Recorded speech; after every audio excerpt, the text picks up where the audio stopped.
Sentiria dificuldade em descrever a emoção que tomou conta de mim ao ver aqueles picos altaneiros dos quais tenho ouvido falar e lido tantas vezes, os quais me dizem que a viagem terminou e cheguei ao meu novo lar.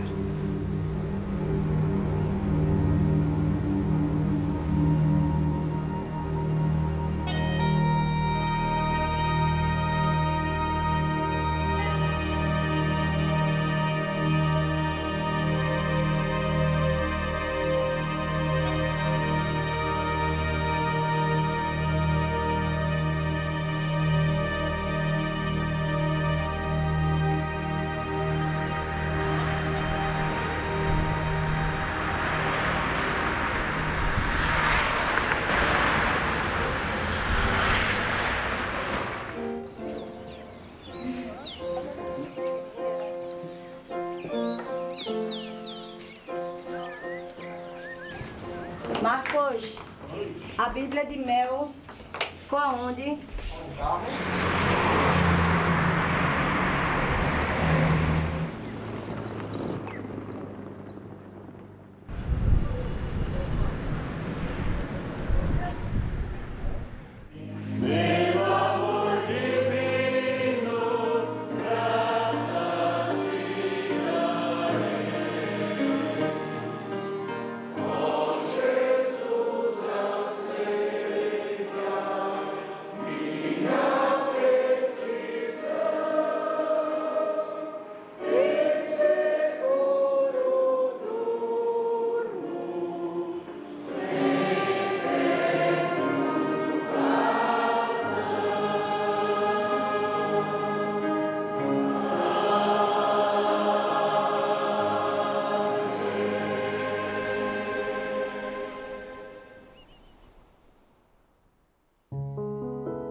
Apesar de nunca ter viajado por essa estrada, a paisagem é pouco interessante depois do rio Susquehanna, e logo desisti de apreciá-la. Concentrei-me nos sentimentos que naturalmente se apossam de quem sai de casa para viajar pela primeira vez por longo tempo, sentindo-me um estranho em terra estranha.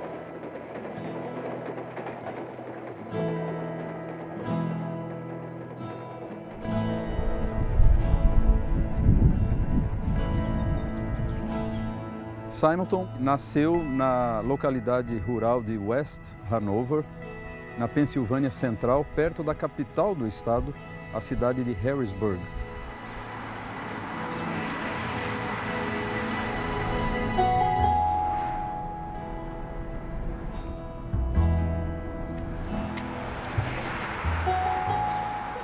Yes, that's right here. There's the name Simonton and the name Antigua. And this parcel of land was chartered in 1744. Wow. Right here.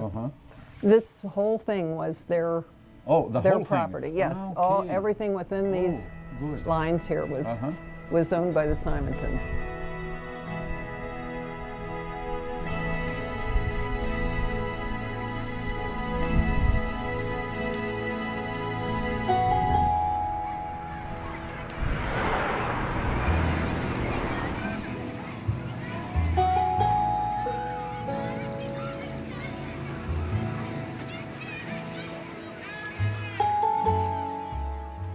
The building we're in now is not the original building on this site. There has been a school on this particular site since probably back in the 18th century. But buildings fall down and are rebuilt, and this is the latest version of the Oak Hall School, where one of the Simontons was a student at one time.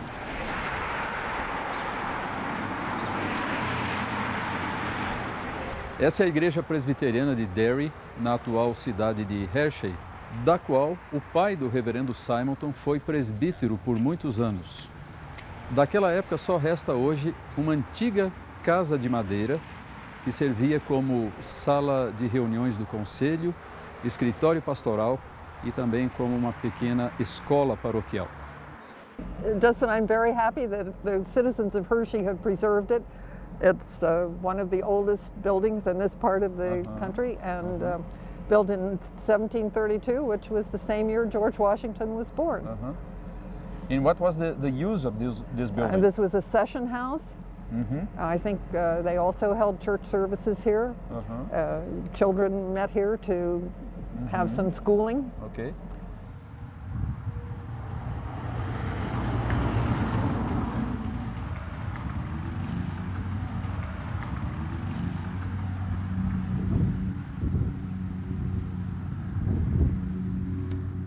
We can see here the name Dr. William Simonton, died in May 1846.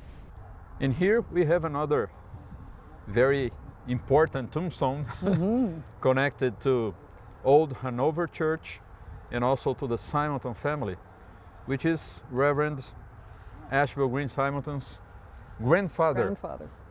What do you know about this man? Well, I know he was the minister at the Presbyterian Church here in Hanover, East Hanover. And beyond that, I'm afraid I don't know too much about him. I read somewhere that he pastored this church for 56 years. Yes, yes. That's old, yeah. It sure looks old, doesn't it? So the Stone House is a little house right there.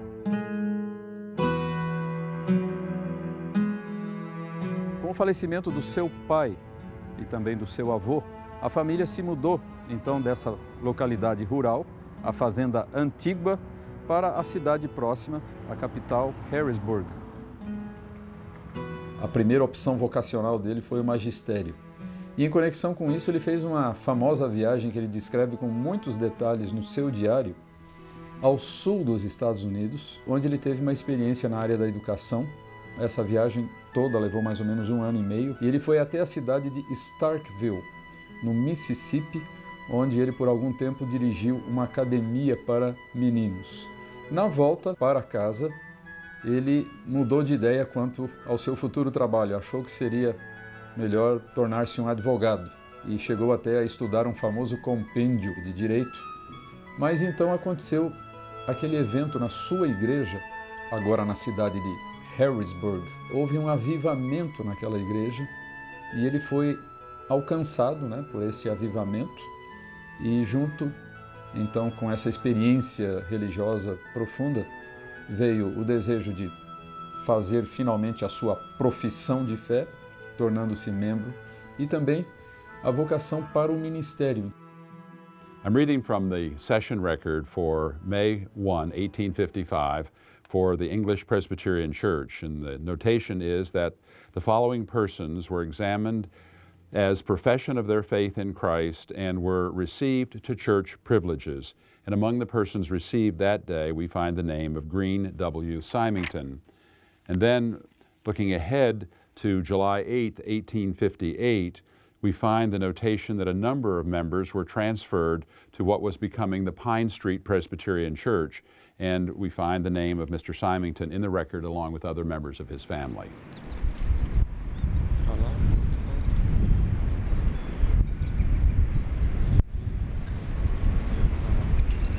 Pine Street Presbyterian Church was founded in 1858, and the current building that we are in was built, they began to lay the cornerstone in 1859. In fact, Ashbel Simonton laid the cornerstone and dedicated it. Well, I knew about his great heritage, his work in missionary work in Brazil. I think in some way that heritage has been inspirational to our continued commitment to mission here in our community and abroad. We've got a wonderful legacy of sending out mission teams.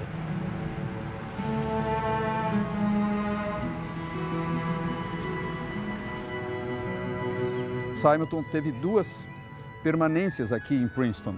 Primeiro, estudando no College, que hoje é a Universidade de Princeton, e posteriormente no Seminário Teológico.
Durante a sua estada aqui em Princeton, Simonton teve uma experiência muito marcante já no seu primeiro semestre de estudos, quando certo dia, assistindo ao culto na capela do seminário, como sempre acontecia, foi pregador naquela ocasião específica o famoso Dr. Charles Hodge, conhecido professor de teologia aqui do seminário e um dos mais destacados teólogos da Igreja Presbiteriana dos Estados Unidos. Então, nesta ocasião específica, o Dr. Hodge fez um apelo em favor das missões estrangeiras, mostrando a necessidade de novos obreiros para os campos.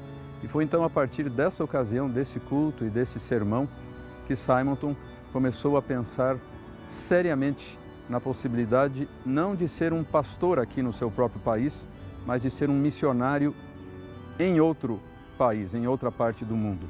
E com o passar do tempo ele acabou se decidindo pelo Brasil e se apresentando oficialmente como candidato à Junta de Missões Estrangeiras da Igreja Americana e, com o correr do tempo, acabou sendo, conforme o seu desejo, enviado para o Brasil, chegando ao Rio de Janeiro no dia 12 de agosto de 1859.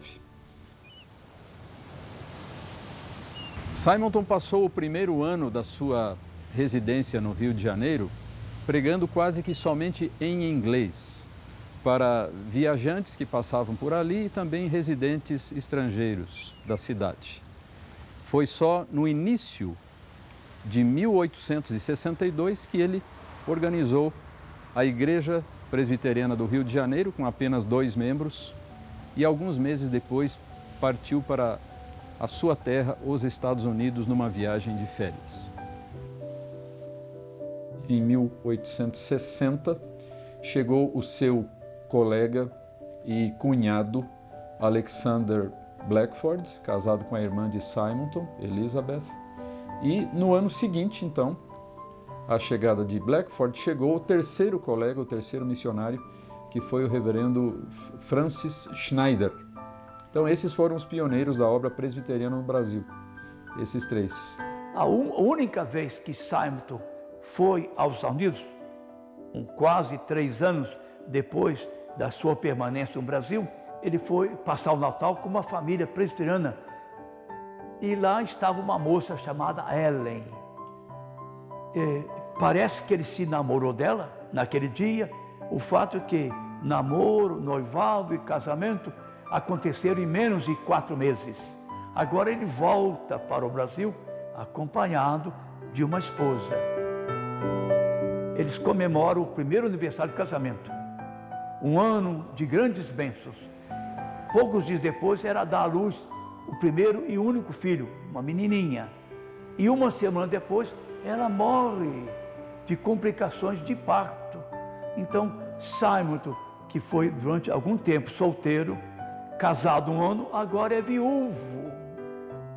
Então é difícil imaginar a extensão do sofrimento de Simonton. Foi nesse ano, 4 meses depois do falecimento da esposa, que Simonton fundou o primeiro jornal protestante do Brasil e da América do Sul, a Imprensa Evangélica. Ele teve que se acostumar com o povo, com a língua, com a comida, com a cultura, e ele teve momentos de abatimento com a sua dificuldade em aprender a língua portuguesa. O fato é que no ano seguinte ele começou a pregar em português, e não com muita rapidez, mas começaram a haver conversões, e eles organizaram a primeira igreja presbiteriana do Brasil no Rio de Janeiro.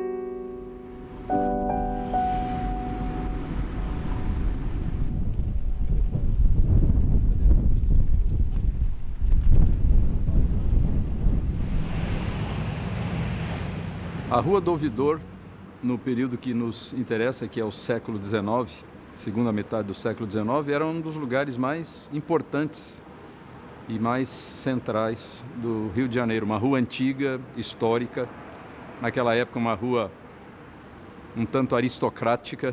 Aqui foi a primeira sede da pequena comunidade presbiteriana do Rio de Janeiro, fundada pelo reverendo Simonton.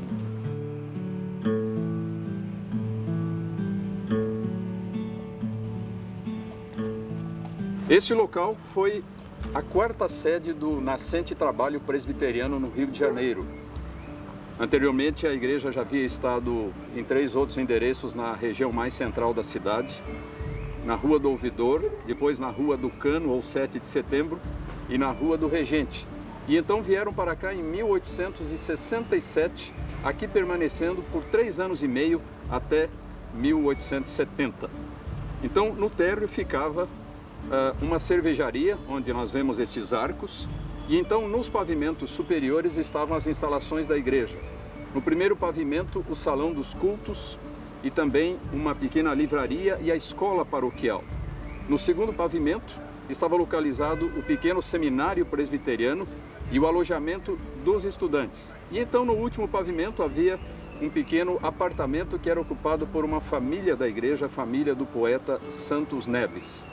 E aqui então a igreja desenvolveu as suas atividades por 3 anos e meio, e saindo daqui foi então para o endereço atual, a antiga Travessa da Barreira, hoje a Rua Silva Jardim.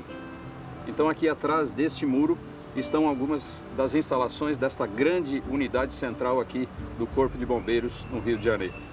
Aqui é o coração do Corpo de Bombeiros, né? Todas as operações de salvamento, elas são controladas a partir daqui. Ok. E aqui então é que ficava localizado aqui o são prédio. as ruínas, não tão ruínas, porque já foram tratadas, né? Certo. Mas seriam as ruínas originalmente onde funcionou o salão de cultos, né? Onde Simonton pregava originalmente. Essas colunas são as mesmas do tempo Muito do seminário. interessante. Essa coluna é a história, essa coluna já existia. Esse imóvel foi muito maior do que todos os 3 anteriores que a igreja havia ocupado. E por que a preocupação de alugar um imóvel maior? Porque aumentaram muito as atividades da igreja a partir de 1867, quando houve a mudança para cá.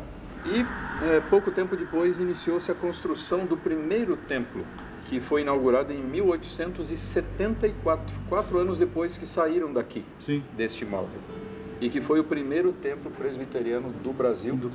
E que serviu a igreja durante mais ou menos 60 anos, até a construção da atual igreja chamada Catedral Presbiteriana.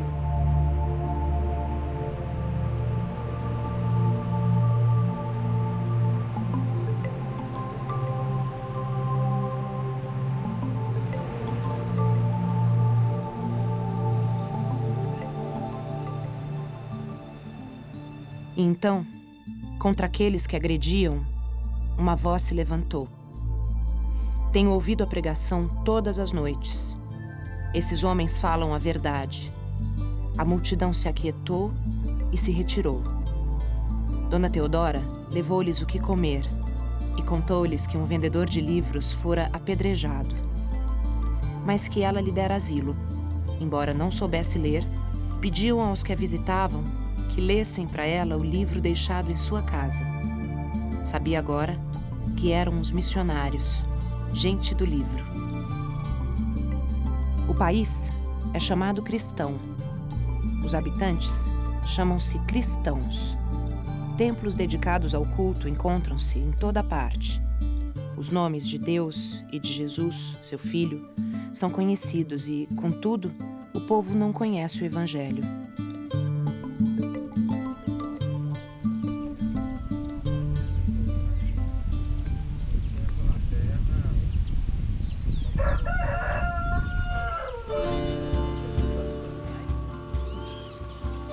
Foi nesta localidade que um tio do ex-padre José Manuel da Conceição, ele tinha uma paróquia nessa localidade, e o primeiro contato do José Manuel da Conceição foram com esses luteranos aqui na fazenda, na Floresta Nacional Ipanema.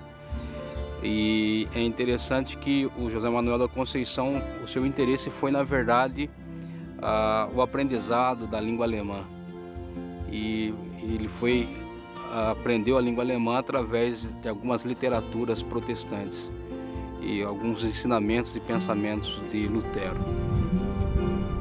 Bom, nós estamos dentro da fábrica de ferro que fazia as armas brancas para o Império. Em volta desta fábrica nós temos a vila, que seria chamada uma vila industrial. Ao lado da vila industrial tem uma pequena paróquia. E daí ele foi percorrendo várias cidades. O grande foco do ministério do José Manuel da Conceição foi a cidade de Brotas. Foi nessa cidade que ele desenvolveu boa parte do seu ministério e do seu trabalho. Em 15 de dezembro de 67, que é lida, né, a excomunhão dele da Igreja Católica aqui. Daqui em Brotas. Aí o padre local que lê a sentença para o povo, né, ordenando para que ninguém, né, abrigasse a nova prática que o Conceição havia abraçado, né? E um outro fato interessante também é o livro primeiro de Atos da nossa igreja. Sim. Aqui, ó, ao princípio de novembro de 1863, o senhor Blackford encontrou em sua casa, perto de São João do Rio Claro, o reverendo José Manuel da Conceição, que havia pouco tempo deixado de ser vigário de Brotas. Então em 63 ele deixou de ser vigário aqui em Brotas. No livro fala que é 1860 que ele vem para cá, que ele começa a conhecer. Em maio de 1864, o senhor Conceição visita São Paulo e teve várias conferências com o senhor Blackford. E a 23 de setembro de 64, apresenta-se na casa do seu Blackford em São Paulo, com o fim de deixar inteiramente a Igreja Romana. O Conceição, ele é um homem apaixonado pela garra, o entusiasmo que ele tinha. E ele passara em alguns lugares, né, como padre, né, e ele havia semeado a doutrina, os ensinamentos da Igreja de Roma. E ele ia de novo voltando a esses lugares e mostrando a nova fé. E isso, como ele era um homem apaixonado e ele havia entendido essas verdades, ele queria também, onde ele havia passado, que as pessoas também e as famílias que, né, ele havia conhecido também pudessem, né, conhecer e saber, né, de Jesus, o que Jesus faz na vida dele. No dia 13 de novembro, reunidas na casa do senhor Antônio Francisco de Gouveia, o senhor Conceição pregou, assistindo mais de 30 pessoas. Em seguida, foi organizada a Igreja Evangélica Presbiteriana de Brotas.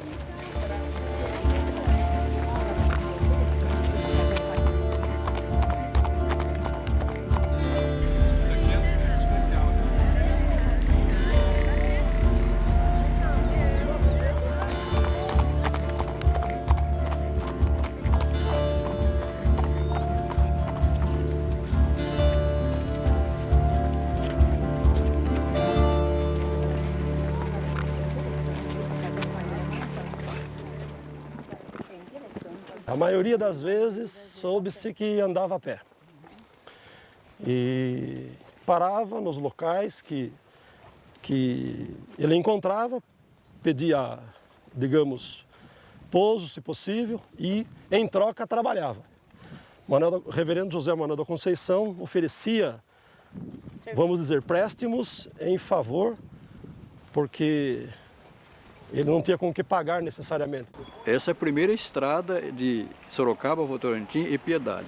E o Conceição passou na primeira estradinha a pé de Votorantim a Piedade. E de Piedade ele subia para Ibiúna, Ibiúna saía em São Paulo.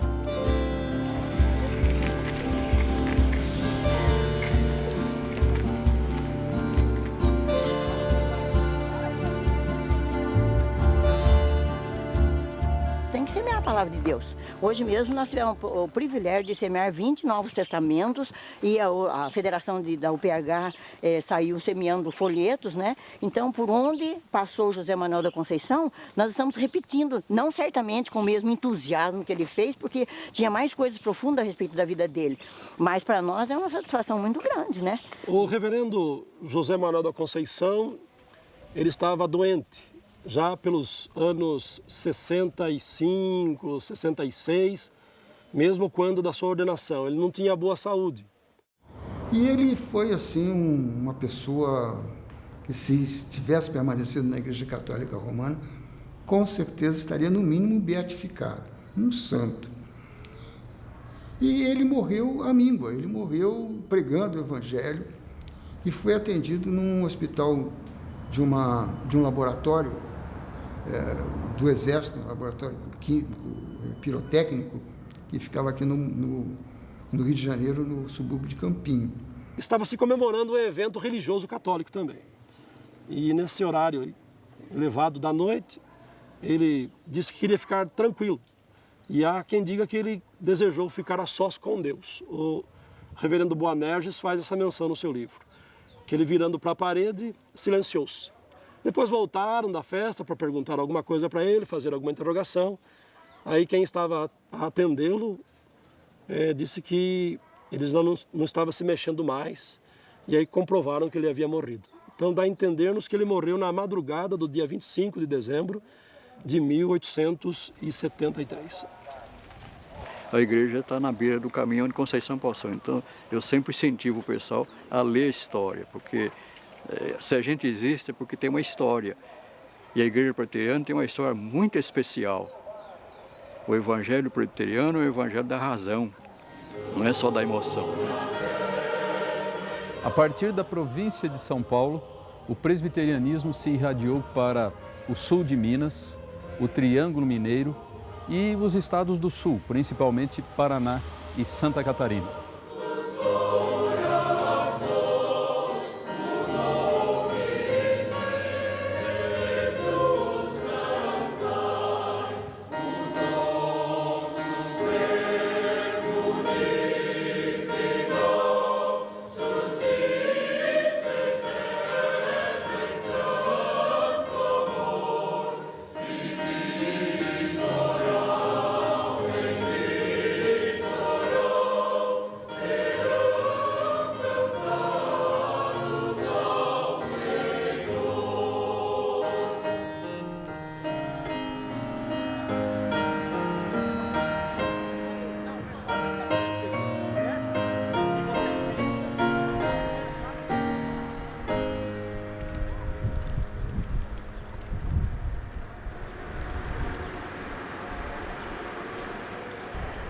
Aqui estamos na rua Líbero Badaró, no centro antigo de São Paulo, que antigamente chamava-se Rua de São José, ou Rua Nova de São José. Mas essa foi a região em que começou, em 1863 e 64, a obra presbiteriana em São Paulo. Também associado a esse lugar foi a ordenação do primeiro ministro evangélico da história do Brasil, brasileiro nato, que foi o reverendo José Manuel da Conceição. Em 1864, a missão norte-americana alugou esse imóvel que foi ocupado pela igreja durante vários anos e no qual aconteceram algumas coisas muito importantes do nascente presbiterianismo paulista. Mais tarde, a rua Líbero Badaró foi alargada já na década de 1920 e todos os imóveis deste lado foram demolidos, inclusive o antigo casarão, o antigo sobrado colonial que havia sido ocupado pela igreja durante alguns anos. Algumas coisas importantes que aconteceram aqui foram as seguintes. Em primeiro lugar, a primeira sede da Igreja Presbiteriana de São Paulo e a residência do missionário, o reverendo Alexander Blackford. Outro evento importante associado com esse local foi a organização do Presbitério do Rio de Janeiro. Esta foi a primeira sede da Escola Americana, a antecessora do Mackenzie. Outro evento associado ainda com esse local, esse não agradável, mas triste para a igreja nascente, foi o falecimento do reverendo Simonton.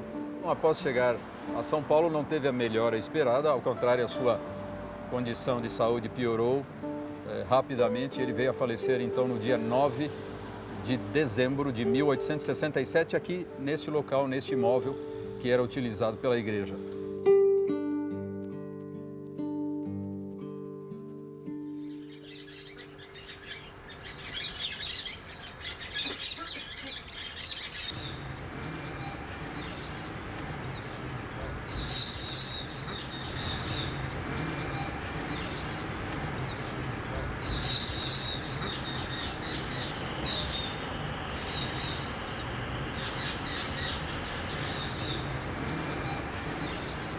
O trabalho de Simonton e seus companheiros não foi a primeira manifestação da fé reformada no Brasil.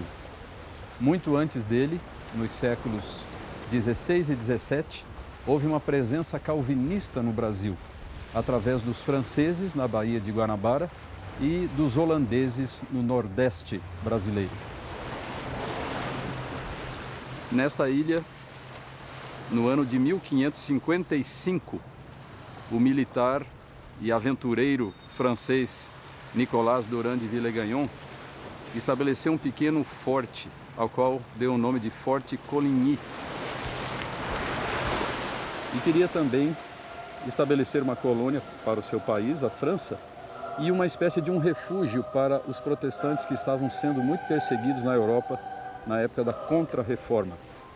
Villegagnon, aparentemente, no início tinha simpatias pelo protestantismo, então ele escreveu uma carta ao próprio reformador João Calvino, pedindo o envio de alguns huguenotes, como eram conhecidos os protestantes de língua francesa. E eles chegaram então aqui a esse local no mês de março de 1557. E no dia 21 de março de 1557 aconteceu o primeiro culto reformado com a celebração da Ceia do Senhor. E o próprio Villegagnon confessou a fé reformada, fez a sua profissão de fé pública, foi recebido como membro da fé reformada e foi o primeiro a participar da Ceia do Senhor. Esse culto se tornou histórico porque foi, até onde se sabe, o primeiro culto protestante não só no Brasil, mas nas Américas de um modo geral.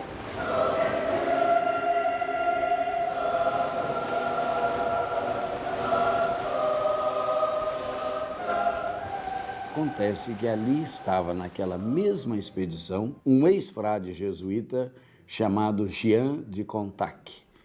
E esse Jean de Contac foi ao ouvido de Villegagnon, governador, e disse: olha, você está acolhendo os hereges de Lutero.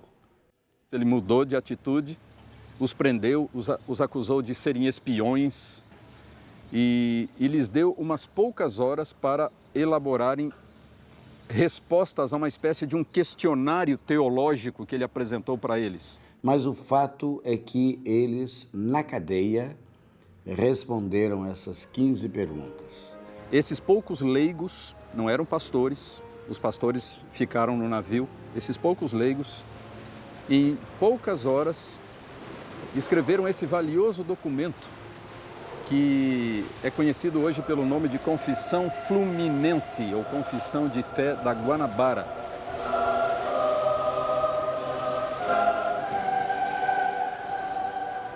E no dia 9 de fevereiro de 1558, entregaram ou trouxeram a resposta perante o governador Villegagnon. Então, o que acontece?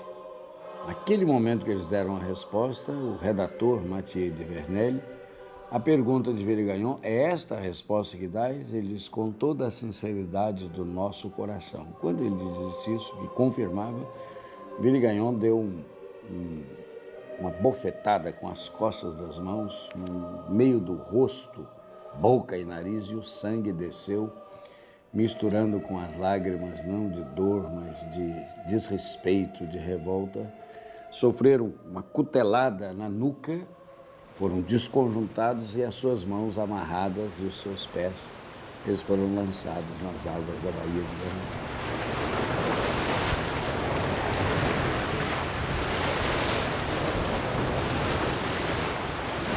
Senhor, nós, o teu povo aqui reunidos nesta manhã, elevamos as nossas mentes de coração aberto em oração a ti, Senhor, sabendo, ó Pai, que tu vês tudo. Ainda a nossa palavra não veio aos nossos lábios e tu já sabes.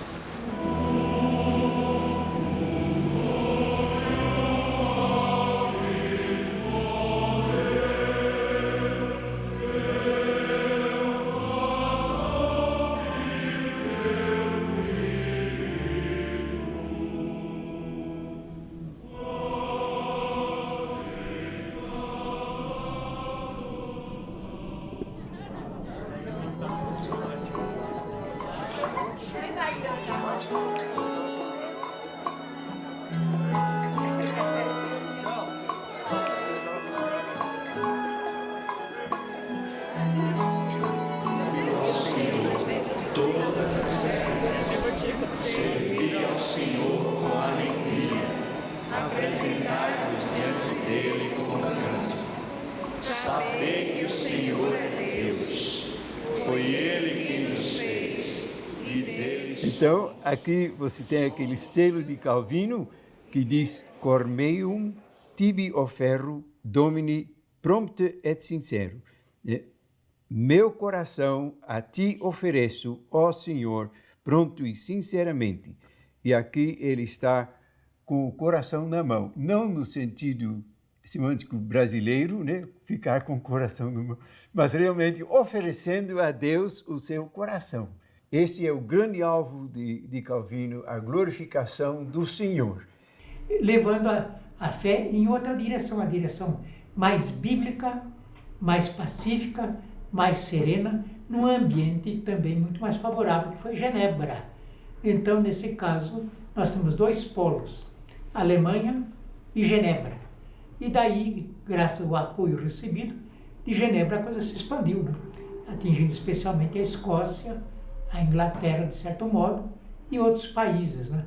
Mas então, de fato, foi a invasão de 1630 que trouxe, além da invasão holandesa, trouxe também a Igreja Reformada. A companhia, que era a Companhia das Índias Ocidentais, que tinha feito essa invasão, decidiu que precisava de uma mão forte, de um líder reconhecido. Então, procuraram alguém e acharam o João Maurício de Nassau. A obra presbiteriana no Nordeste começou em 1872 com o reverendo Francis Schneider, que trabalhou em Salvador e organizou então a igreja que hoje é conhecida como a Igreja Presbiteriana da Bahia, a Igreja da Rua da Mangueira.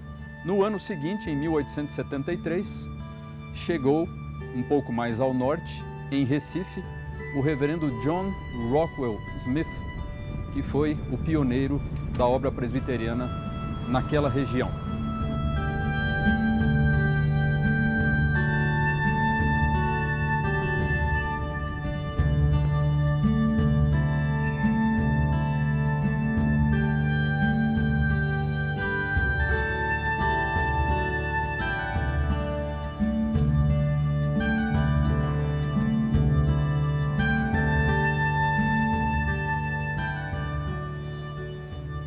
Dia 28 de fevereiro, a obra caminha.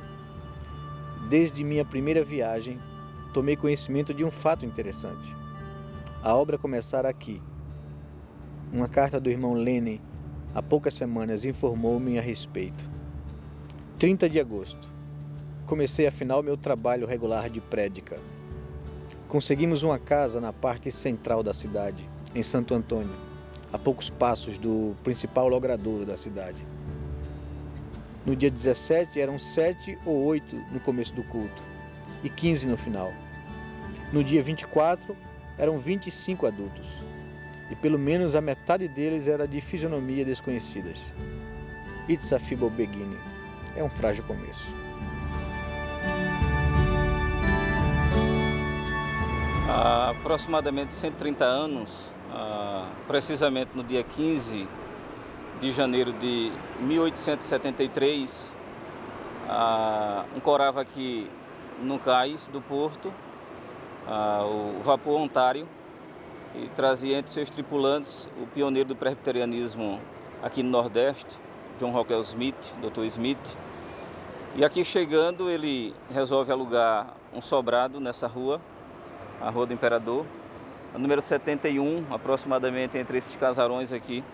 E era uma programação, um culto diferente, tendo em vista que participavam os escravos, os portugueses, diferentemente do que estava acontecendo aqui com a Igreja Católica.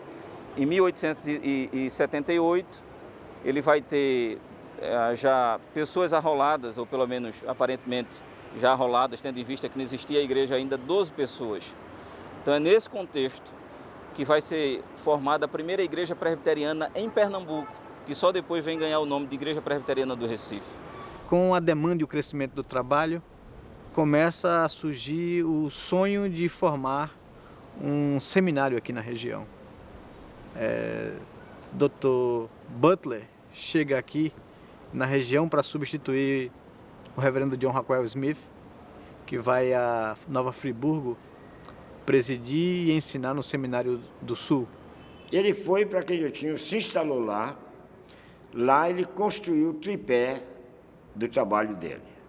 Ele construiu uma escola para a educação, ele construiu uma igreja, que na época dele tinha em torno de 300 membros, e construiu um hospital. E com toda essa demanda de trabalho, ele convida um pastor nacional que havia começado a trabalhar no campo, o Martinho de Oliveira.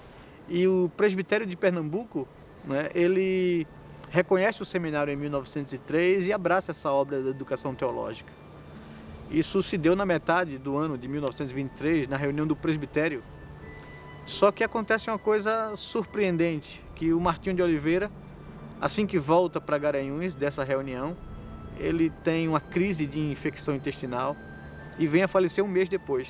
E é aí que aparece a figura do Dr. Vanderleit, que assume o seminário de 1903 até 1919. No culto fúnebre do Martinho de Oliveira, o Dr. Vanderleit prega um excelente sermão animador e ele fala uma frase que se tornou marco na história do seminário aqui. Que ele disse: morreu o Martinho, mas não morreu o seminário. E daí um espaço para divulgação, para cultura, para promoção dos próprios alunos. Aí esse é o nosso espaço. Então, a gente vai aprender com a teologia reformada a grande importância que é dada à igreja visível. Entre esses casarões aqui, onde ele se reunia, houve inúmeras perseguições. Pessoas que ficavam na rua esperando que, de repente, o culto acabasse. E eles eram apedrejados. Dr. Smith muitas vezes foi apedrejado. A perseguição em comum continua neste mês. Nossa casa precisou ser retelhada 4 vezes em menos de 20 dias por causa das pedras. Apesar de pedras e ameaças, os crentes continuam a assistir aos cultos. E no domingo último, havia gente em pé do lado de fora, por não termos mais lugar para ninguém mais sentar-se dentro.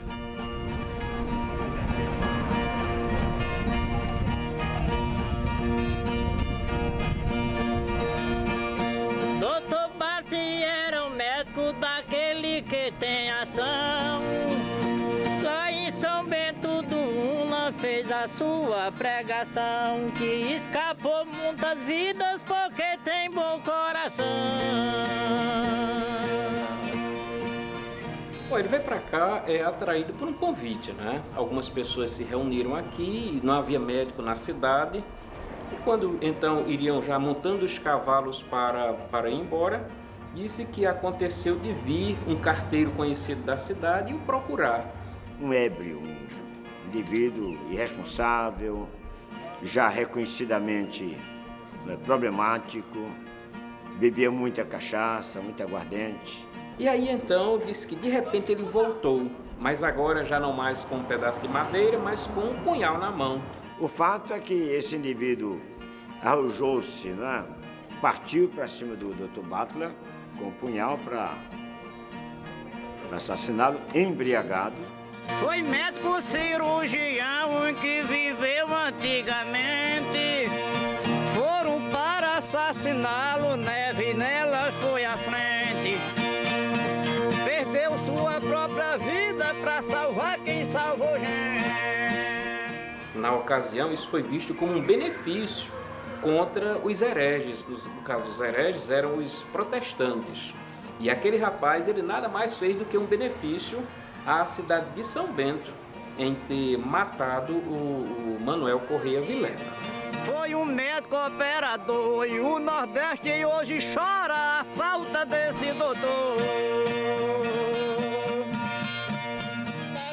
O que fez atrativo o anúncio do Evangelho aqui na região não era simplesmente a chegada da igreja e a pregação do Evangelho, mas a vida dessas pessoas próximas à população.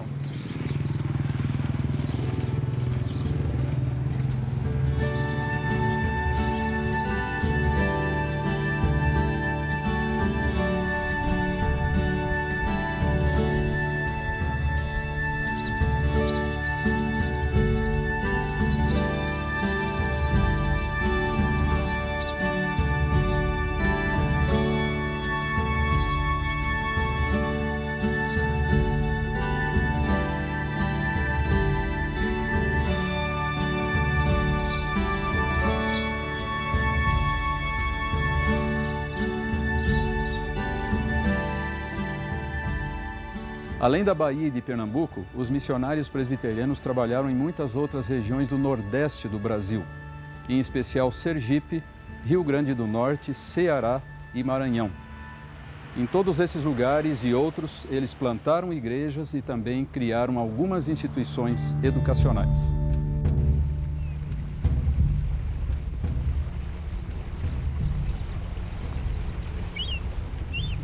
Leva-me para junto das águas de descanso. Refrigera minha alma. Guia-me pelas veredas da justiça por amor de seu nome. Ainda que eu ande pelo vale da sombra da morte, não temerei mal nenhum, porque tu estás comigo. Prepara-me uma mesa na presença de meus adversários. Unge-me a cabeça com óleo, o meu cálice transborda.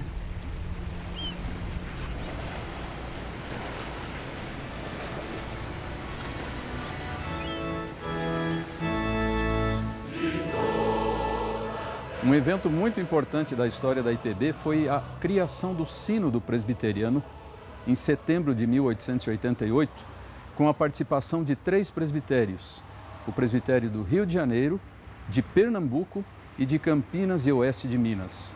Foi nessa ocasião que a Igreja Presbiteriana do Brasil surgiu como uma denominação distinta das igrejas-mães norte-americanas.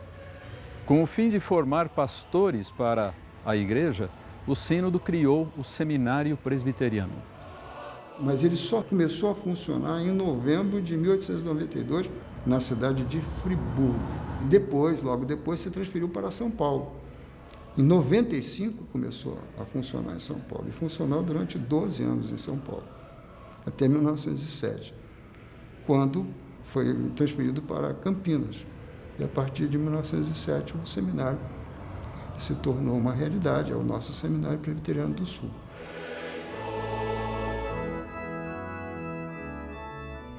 Tanto no Recife como aqui, o professorado era de alto nível. Nós tínhamos homens dos mais competentes aqui em Campinas, como José Borges dos Santos Júnior, o reverendo Guilherme Kerr, o reverendo Herculano de Gouveia, que era um conhecedor profundo do Novo Testamento, o Dr. Philip Landes, o Lennington, que veio antes de mim um pouco, e assim por diante. Então eram poucos professores, Jorge Goulart, poucos professores, mas de alta qualidade. E quando esse prédio novo do seminário foi construído e tudo mais, Meu sogro tinha muito cuidado e muito interesse em formar um pomar ali ao lado. E com isso ele precisou, em primeiro lugar, matar as formigas. Então meu marido era um auxiliar, que todo fim de semana, em vez de ele ir namorar, ele ia matar formiga com formicida tatu lá no seminário. Porque ali naquele bairro não tinha nada, era só eucalipto.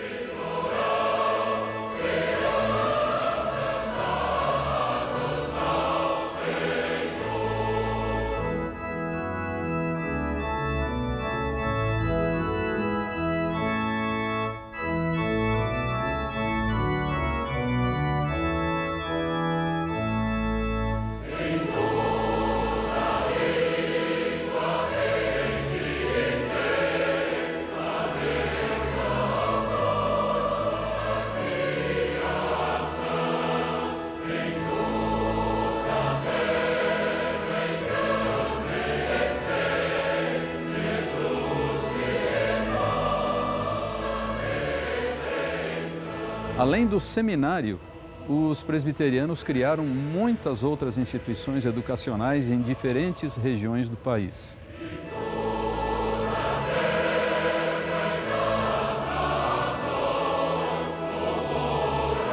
No ano de 1870, a senhora Mary Ann Chamberlain, esposa do reverendo Chamberlain, começou na casa deles uma pequena escola com alguns poucos alunos.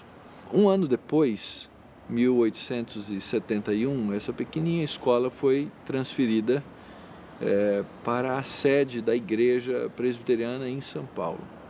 E foi ali então que começou um movimento escolar cristão que depois tornou-se essa grande instituição conhecida no Brasil inteiro e fora até dele como Mackenzie.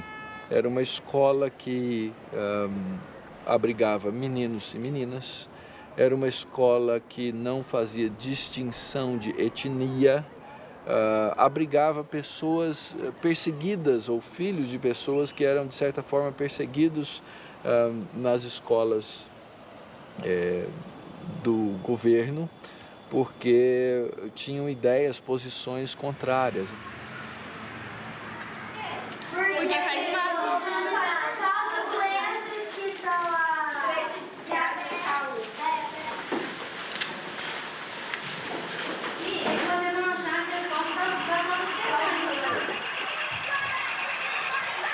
E no tempo do Império, os filhos de abolicionistas, os negros, meninas também, não podiam frequentar a escola. E os presbiterianos, os evangélicos, vieram com outra noção de igualdade.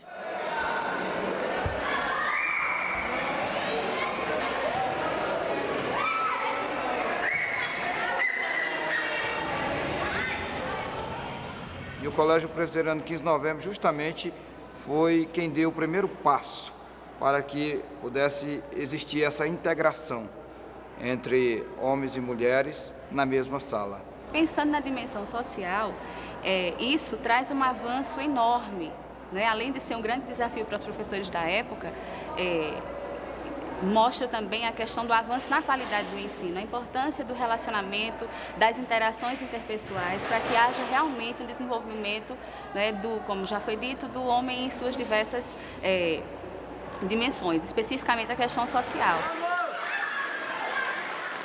Essa questão desse dia na semana, para ficar com a família, eu acho que era bem pertinente ao internato, porque eles introduziram o sistema de internato. Talvez sábado ou um dia da semana livre para convivência familiar era uma coisa muito atada à psicologia, muito interessante, porque são eram pré-adolescentes, adolescentes em transformação, em mudança física, em mudança psicológica, né?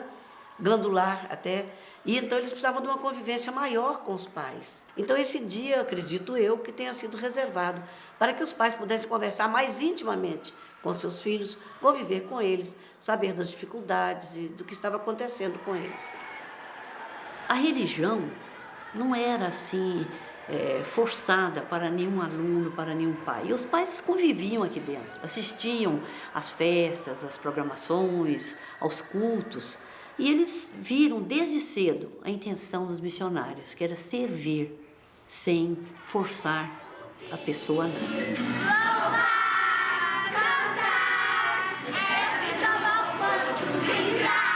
Como chocolate ou pão de mel, folha de carinho e céu. Eu não entendo muita coisa ainda, mas eu já sei uma verdade linda, é que Jesus... Então eu acredito que talvez isso aqui, eles respeitassem bem as pessoas, respeitassem a cor, a posição social, porque eles tinham Cristo no coração. Por ocasião do lançamento da pedra memorial deste edifício, mostrei claramente a posição moral que toma o Instituto de São Paulo, dizendo: quaisquer que sejam as convicções religiosas das pessoas que honram este ato com sua presença, não haverá quem desconheça o papel importante que o cristianismo tem representado na humanidade, arrancando-a da barbárie e propelindo-a para a paz e para a civilização. E não hesitamos em arredar dele qualquer que julgue que sua ciência lhe dá direito de negar a ciência de Deus, tal qual nola ensinam Jesus Cristo e seus apóstolos.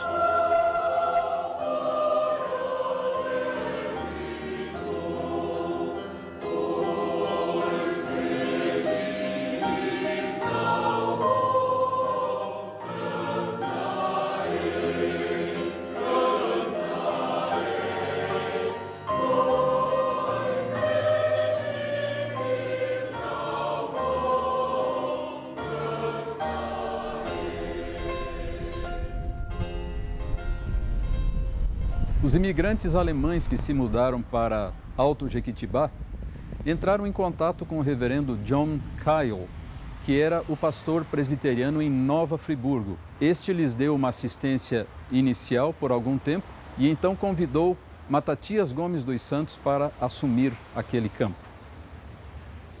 Através do trabalho do reverendo Matatias é que se deu a organização da igreja, que aconteceu no dia 9 de março de 1902. O crescimento do presbiterianismo na região, ele de fato aconteceu no pastorado do reverendo Aníbal Nora. Foi na época do reverendo Aníbal Nora que a igreja se expandiu para o norte do estado do Rio de Janeiro, para o Espírito Santo, né? E cresceu de maneira bastante significativa nessa região. O colégio se desenvolveu muito no pastorado do reverendo Cícero Siqueira. O colégio evangélico começou com a dona Constância Nora, que é a esposa do reverendo Aníbal Nora, inicialmente para alfabetizar as crianças, e dali a gente teve o pontapé inicial para a criação do colégio evangélico. A filha mais velha já completou os 100 anos, né, que é a igreja presbiteriana de Manhuaçu. As pessoas também que aceitavam, né, os novos convertidos, eles se tornavam em verdadeiros proclamadores dessa mensagem, né? Eles ficavam tão maravilhados com as transformações que o evangelho realmente produzia nas suas vidas, que eles saíam divulgando esse evangelho. E lá, por exemplo, em Governador Valadares, né, Deus usou um homem, um leigo, chamado Eusébio Cabral. Esse homem era muito rico, ele tinha fazendas aqui no Espírito Santo, vendeu e foi lá para o Rio Doce. E ele comprou muita Bíblia e começou a distribuir Bíblia. Ele não sabia pregar, ele não conhecia muito o conteúdo da Bíblia, mas ele era apaixonado pela palavra de Deus. Ele se converteu lá no Rio de Janeiro, na Catedral Presbiteriana, ouvindo o reverendo Álvaro Reis. Né? Então ele foi para Valadares e ele usou a Bíblia e distribuiu a Bíblia. E quando o reverendo Aníbal Nora foi lá pela primeira vez, o primeiro pastor chegou lá em Governador Valadares, já haviam cerca de 40 convertidos por causa da palavra de Deus. E lá se foi a procissão. Primeiro, invadiram a casa de Pedro Eusébio e nada encontraram. Frustrados e ainda mais enfurecidos, partiram em passeata para o templo, no alto da cidade. Em 1905, o reverendo Constâncio Homero Menha, ele veio residir em Calçado. Ele morava em Niterói e foi, inclusive, o primeiro pastor presbiteriano a residir no Espírito Santo. A partir daí surgiu alguns boatos, por exemplo, de que aqueles que se converteram ou que se convertiam, eles eram motivados a jogarem os seus santos no rio. Daí, então, em 1909, houve a queima do templo. 101 pessoas vieram no sentido da igreja, que era exatamente neste mesmo local, e aqui eles então depedraram o templo, queimaram os livros, o harmônio e uma série de artigos da igreja foram empilhados lá de fora da igreja, queimada, a fumaça ela foi alta. E ainda hoje as pessoas comentam isso. Que ignorância, por que fez isso? Né? Para que cometeram esse erro tão grave? A história ela acabou sendo favorável, né, ao presbiterianismo, ao protestantismo na nossa região, porque gerou realmente essa procura maior pela igreja.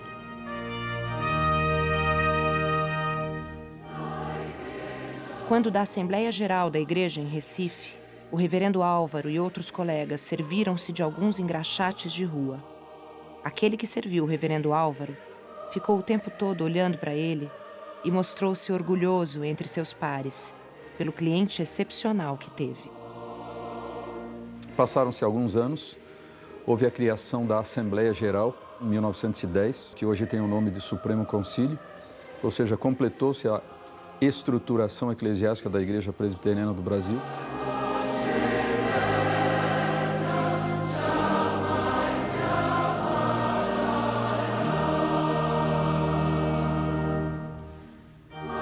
Um personagem que desponta de maneira muito marcante nesse período de que nós estamos tratando é o reverendo Erasmo Braga.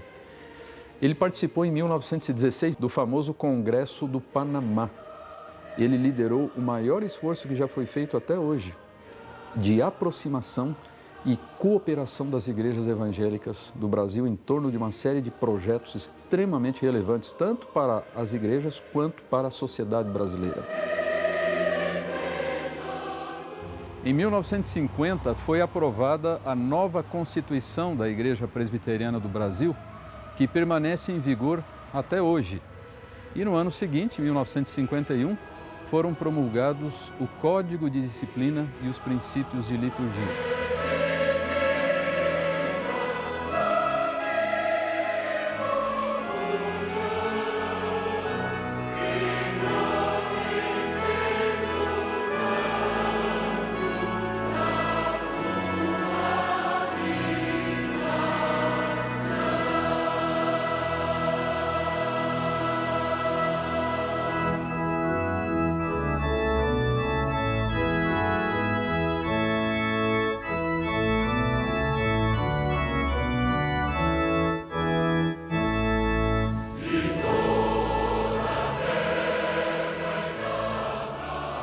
E no que diz respeito à comemoração do centenário propriamente dito, isso aconteceu, houve um período de preparação de mais de 10 anos.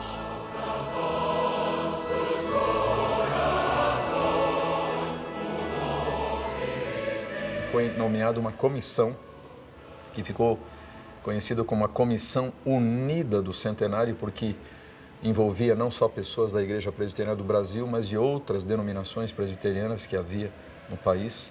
E essa comissão conjunta é que elaborou o programa, no sentido do programa em termos nacionais, né?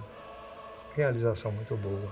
E o Borges era o presidente do Supremo Concílio naquela ocasião, também fez várias viagens, fazendo campanha para que cada presbiteriano ganhasse mais um presbiteriano, no sentido de dobrar o número dos presbiterianos no Brasil.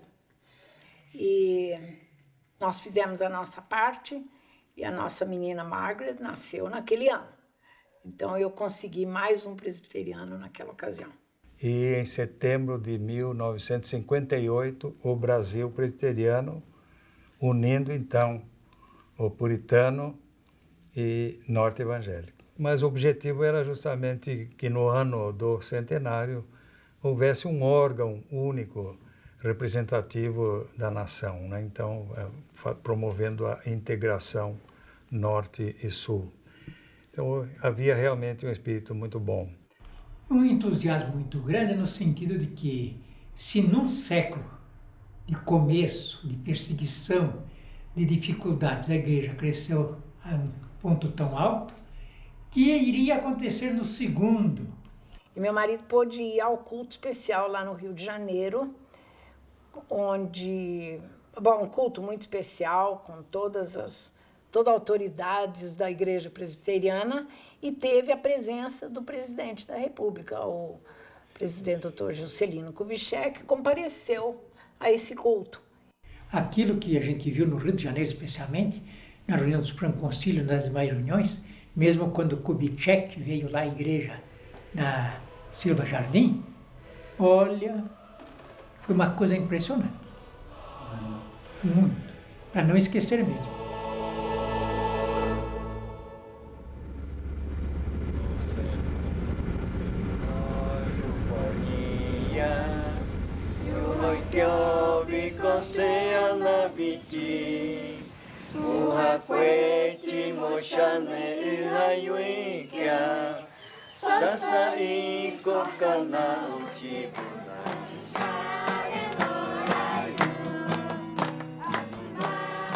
Tudo começou assim quando a missão começou a sofrer algumas, digamos, resistência, né? Assim, resistência e certa perseguição por parte da FUNAI, do governo, proibindo a entrada de missionários não indígenas dentro das aldeias. Então, uma ideia foi então preparar os próprios indígenas para estarem indo para as aldeias, que aí não tem a dificuldade. Agora, quando a missão completa 80 anos, ela organiza também a igreja indígena. E a dona Lloyd disse para mim que podia fazer uma cópia, um tipo de pregação. Ela me ensinou muito, né? Como que fala, como que pronuncia. E quando eles faleceram, tinha muito mais de 100 índios que estavam lá na igreja, chorando. Eles falaram assim: eu queria que minha mãe fosse o corpo dela na igreja Missão Kaiowá. Né? Todos os índios choraram.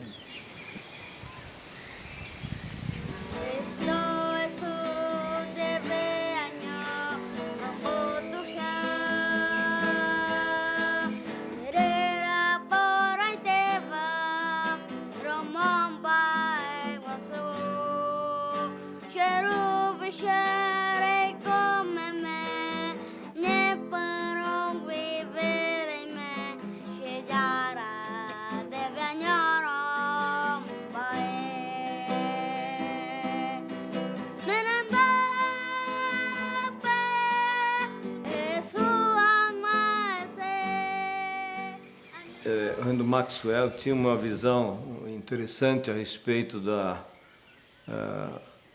uma visão, eu diria, holística para alcançar o ser humano na sua totalidade, não é? Então, em São Paulo, ele já estava pensando que ele não poderia vir sozinho como um pregador do Evangelho, porque os índios aqui precisavam de mais do que isso. Além da mensagem de salvação, eles precisavam de comida, precisavam de remédio, então ele montou uma equipe trazendo junto com ele, não é, um médico, um agrônomo e um professor. Dona Lloyd, em 43, nesse período que ela saiu da missão, ela casa com o reverendo Orlando. Em 43, o casal vem substituir o reverendo Maxwell, que já tinha saído daqui. Eles vieram substituir. E ficaram aqui na missão de 43 a 85. Até que em 85 nós viemos para cá substituir o casal também, já estava velho. Leva-me para junto das águas de descanso. Refrigera minha alma. Guia-me pelas veredas da justiça, por amor do seu nome. Ainda que eu ande pelo vale da sombra da morte, não temerei mal nenhum, porque tu estás comigo.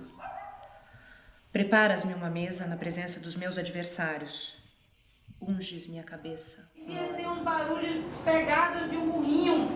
E junto do burrinho tinha um homem. Esse homem era samaritano. Então, desde o lugar que ele o encontrou, ele teve que andar a pé. Então, ele estava preocupado com aquele homem que ele encontrou no caminho? Era parente dele? Identidade familiar. Como é que a sua família é conhecida? Como as pessoas identificam você como cristão e como alguém da família?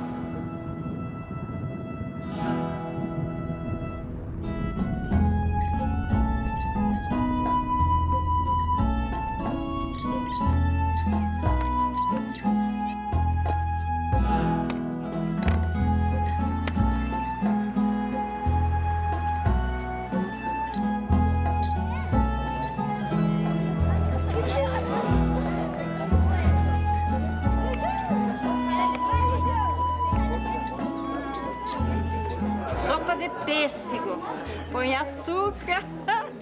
Aí fica bom. Fica bom.